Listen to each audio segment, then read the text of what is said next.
नमस्कार दोस्तों। जैसे आपको पता है कि जो हिंदी के कुछ पर्सन हैं जिन पर रिट लगाना चाहते हैं, कोई आपत्ति लगाना चाहते हैं, तो उनके प्रूफ है वो इस प्रकार मैं आपको देने जा रहा हूँ।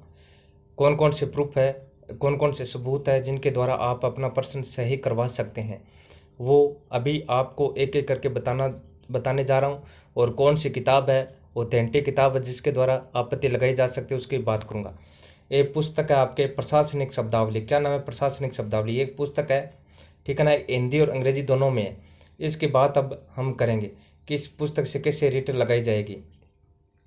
तो ये आपके अंग्रेजी और हिंदी मीडियम दोनों है, हिंदी और अंग्रेजी मीडियम है, दोनों इसके अंदर मिलेगा। आपके वैज्ञानिक तथा तकनीकी शब्दावली आयोग, यानी ये आपकी ऑथेंटिक बुक है।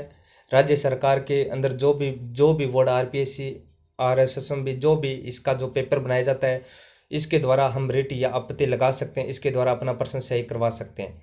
इसमें देखते हैं दोस्तों किस प्रकार अपना प्रश्न है जो इसमें बात आते हैं। इसमें जो प्रश्न की बात करेंगे, अपने जो एरिया, और एरिया को इन्होंने, जो बोर्ड ने उसका अंचल माना है। क्या माना है? अंचल। प्रश्न संख्या 71 है, जिसमें आपका दिया हुआ है कि एरिया का हिंदी अर्थ क्या होगा। एरिया का हिंदी अर्थ क्या होगा उसकी बात हम करेंगे। चलो दोस्तों चलते हैं। तो आप देख सकते हो कि भारत सरकार 2004, गवर्नमेंट ऑफ इंडिया 2004, प्रथम संस्करण 1968, द्वितीय संस्करण 1974, इस प्रकार से इसका संस्करण पूर्णतः तैयार किया गया है।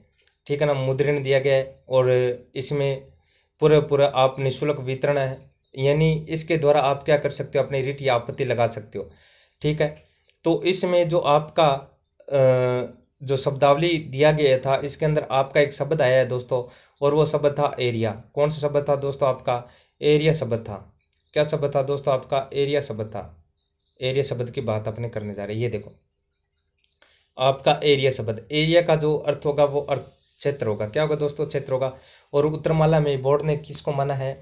अपने इसमें इन्होंने माना है अपने जो अपने अंचल है उनको माना है, लेकिन अंचल नहीं होगा, क्षेत्र होगा। क्योंकि आप जब उत्तरमाला में निर्देश पढ़ते हो, उत्तरमाला अपने जो उत्तरमाला दी होती है सरकार के द्वारा, जो अपने ओमआर सीट होती है, ओमआर सीट है, ओमआर सीट में अपने नीचे नीचे जो निर्देश दिया गया है उसमें डैश डैश करके एरिया इधर लिखा गया है, इधर क्षेत्र लिखा गया है। तो इसको उत्तर जो होगा वो क्षेत्र ही होगा। चलो ठीक है दोस्तों, आगे की ओर हम बढ़ते हैं। अगले वाला प्रश्न कौन सा है इसकी बात भी हम कर लेते हैं। अगला प्रश्न देखो आप कौन सा है। अगला प्रश्न की बात करते हैं। हाँ जी, अगला जो प्रश्न है अपना, वो माध्यमिक विद्यालय में हिंदी शिक्षण यानी शिक्षण विधियों से है। शिक्षण विधि एक, जिसमें अपने एक प्रश्न था जिसमें हमारे साचार्य और मोंटेसरी दोनों दे रखा है। उसमें मोंटेसरी और साचार्य दोनों होने की पूरी संभावना है, यानी बोन्सी और डिलीट दोनों होने की पूर्ण संभावना है। ये निरंजन कुमार सिंह की लिखी हुई, किसकी लिखी हुई? निरंजन कुमार सिंह की पुस्तक है, ऑथेंटिक है, जिसके द्वारा हम आपत्ति लगा सकते हैं। दोस्तों देखते हैं इसमें किस प्रकार आपत्ति लगेगी, कौन से प्रश्न पे आपत्ति लगेगी। आपको मैंने बता दिया, जो मोंटेसरी वाला प्रश्न है उस पर लगेगी। ये आपका प्रश्न है दोस्तों, ये आपका 131वां प्रश्न है। 131वें प्रश्न की बात हम करने जा रहे हैं, जो मोंटेसरी यानी शिक्षण विधियों से जुड़ा हुआ प्रश्न है। इसकी बात हम कर लेते हैं, क्या है इसमें। तो इसमें दोस्तों आपका जो प्रश्न आया था, राजस्थान हिंदी ग्रंथ अकादमी के द्वारा ऑथेंटिक बुक है, इसके द्वारा हम रिट या आपत्ति लगा सकते हैं। किसी प्रकार का कोई भी इसमें आपका डाउट नहीं है कि आपत्ति इससे लग सकती है या नहीं लग सकती। ये राज्य सरकार राजस्थान हिंदी ग्रंथ अकादमी द्वारा जारी है, इसके द्वारा हम आपत्ति लगा सकते हैं। दोस्तों किस प्रकार, कौन से प्रश्न पर, ये देखते हैं। ये देखो, ये जो आपके है स्वतंत्रता के लिए और खेल इस प्रणाली के आधारभूत सिद्धांत है, यानी इसमें क्या होता है दोस्तों, खेल विशेषतः गेंद का खेल इसमें सम्मिलित किया गया है। और इससे जुड़ा हुआ जो भी अपने प्रश्न है वो इस पे आधारित होगा। आपको बता देता हूँ कहाँ पे लिखा हुआ है।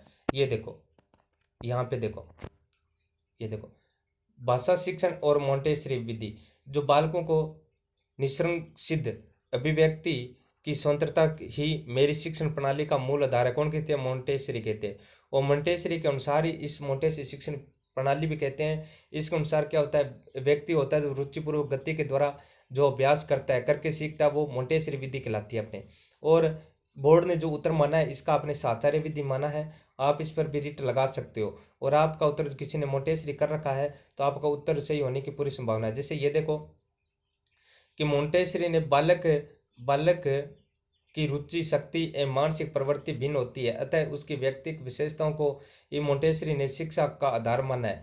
मोंटेसरी ने ज्ञानेंद्रियों देखो कि शिक्षा पर विशेष बल दिया, क्योंकि वस्तु का परिचय और ज्ञान ज्ञानेंद्रियों द्वारा ही होता है। तो इस प्रकार आपका जो ज्ञानेंद्रिय वाला प्रश्न है, जो मोंटेसरी वाला प्रश्न है, जो किसी का गलत हो रहा है तो वो इस प्रकार अपनी आपत्ति लगाकर इसको सही कर सकते हैं। ठीक है दोस्तों, आप इसको जरूर सब्सक्राइब करना, और आपको जो सबूत दे रहे हैं, प्रूफ दे रहे हैं, वो ऑथेंटिक है और ऑथेंटिक बुक्स हैं जो राज्य सरकार जितने भी बोर्ड पेपर बनाती है इनको मान्यता प्राप्त है, और इस पर अपने रिट लगा सकते हैं। अगला प्रश्न देखते हैं अपने कौन सा है। हाँ जी दोस्तों, अगला प्रश्न अपना है प्रश्न संख्या 122, जिसमें अपने दोस्तों जो दिया हुआ है युवा से जुड़ा हुआ है। युवा यानी प्रश्न संख्या 66 भी है, एक किसी में 122 भी है, ये याद रखना, 66 नंबर प्रश्न या 122। इसमें जो ये बुक है नालंदा विश्वविद्यालय की है, विशाल शब्द सागर। इसमें आपका ये बताया गया कौन सा शब्द पुल्लिंग है, कौन सा शब्द स्त्रीलिंग है, कौन सा एकवचन है, कौन सा बहुवचन है।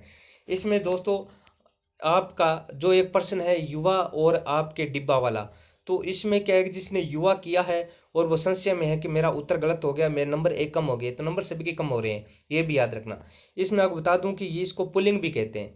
जैसे युवा, ये देखो युवा, युवा विशेषण, ये देखो स्त्री युवती व युवक, जवान युवा युवान संज्ञा स्त्री मुहांस, यानी इसमें युवा आपका क्या होगा, युवक, यानी इस क्या होगा आपका पुल्लिंग होगा। इस पर आप अपने क्या कर सकते हो भाई, इस पर आप रिट लगा सकते हो। अगर आपका गलत हो रहे हैं तो आप इस पर रिट लगा सकते हो। ठीक है दोस्तों, यानी जो आपने युवा किया है उस पर भी आप वो अपनी रिट लगा सकते हो, क्योंकि इसमें ये कहा गया है जो युवा है वो पुल्लिंग है और युवती है वो स्त्रीलिंग है, यानी युवा का युवक बनेगा। ठीक है ना, युवक जवान, और अगर आप युवती पढ़ते तो युवती का पीड़िका, यानी आपको युवा जो है वो आपको याद रखना पुल्लिंग है और युवती आपका स्त्रीलिंग है, इसलिए युवा पर भी आप जो रिट लगाना चाहते हो तो लगा सकते हो। डिब्बा और युवा दोनों ही पुल्लिंग है, दोनों में बाउंस मिल सकता है और डिलीट हो सकता है। चलो ठीक है दोस्तों, आगे वाली प्रश्न पर बात हम कर लेते हैं। आगे वाला प्रश्न इस प्रकार है, आगे वाला प्रश्न प्रश्न संख्या 66। इसमें क्या कुछ दिया हुआ है, ये आधुनिक हिंदी व्याकरण एवं रचना है जो ऑथेंटिक है, इसके द्वारा रिट लगाए जा सकते हैं, इसको मान्यता प्राप्त है, नवीन पाठ्यक्रम पर आधारित है सारा का सारा। तो आप इसमें बताएं किस प्रकार रिट लगाए जा सकते हैं और कौन से प्रश्न पर रिट लगानी है। जो आपका प्रश्न संख्या 66 है उस पर अपने रिट लगाना है, और उस पर रिट किस प्रकार लगाना है। जो ये देखो, इसमें एक प्रश्न था दोस्तों, बंदूक एक बहुत ही उपयोगी शस्त्र है, उसमें अस्त्र लिखा हुआ है, जो भी एक गलत हो जाएगा क्योंकि शस्त्र है। इसमें एक गाय, दो घोड़े और एक बकरी मैदान में चल रहे हैं, ये भी आपका शिव जय कृष्ण के अनेकों नाम है। तो ये अशुद्ध शब्द है, ये क्या है दोस्तों, अशुद्ध शब्द है, आपके इसमें मार्क है। लेकिन आपको क्या करना है कि वहाँ कह रहे हैं शस्त्र लिखा हुआ है, तो आपका ये होगा बंदूक एक बहुत ही उपयोगी शस्त्र है, अस्त्र है। श्री कृष्ण ने अनेक नाम है, अनेकों नाम नहीं होंगे। और एक गाय, दो घोड़े और एक बकरी मैदान में चल रहे हैं, तो आपका ये जो प्रश्न है इसमें एक गाय, दो घोड़े और एक बकरी मैदान में चल रहे हैं, ये आपका ऑप्शन बिल्कुल सही होगा। आप इस पर रिट लगा सकते हैं। इस प्रकार ये कुछ प्रश्न आप इन पर रिट लगा सकते हैं। आपको जैसे ही आपको कुछ ऑथेंटिक जो प्रमाण है, प्रूफ है, उनको मैं खोज रहा हूँ, और आपके एक दो प्रश्न के डाउट हो रहे हैं, लगभग 7-8 प्रश्नों पर डाउट है, आपको मैं ऑथेंटिक प्रूफ देता रहूँगा। आप सब्सक्राइब जरूर कर लें, ताकि जो भी ऑथेंटिक प्रूफ मैं आपको दूँ सबसे पहले आपको मिल जाए, और आप उस पर पूरी अपनी आपत्ति लगा सकें, संतोषजनक आपत्ति लगा सकें। और 22 तारीख से आप 20 तारीख से आपत्ति आपकी मांगनी शुरू हो जाएगी, 22 तारीख तक है, 2 दिनों में आप आपत्ति लगा सकते हैं। तो और बाकी जो भी प्रूफ होगा मैं आपको देता रहूँगा, यूँ ही बने रहे। धन्यवाद।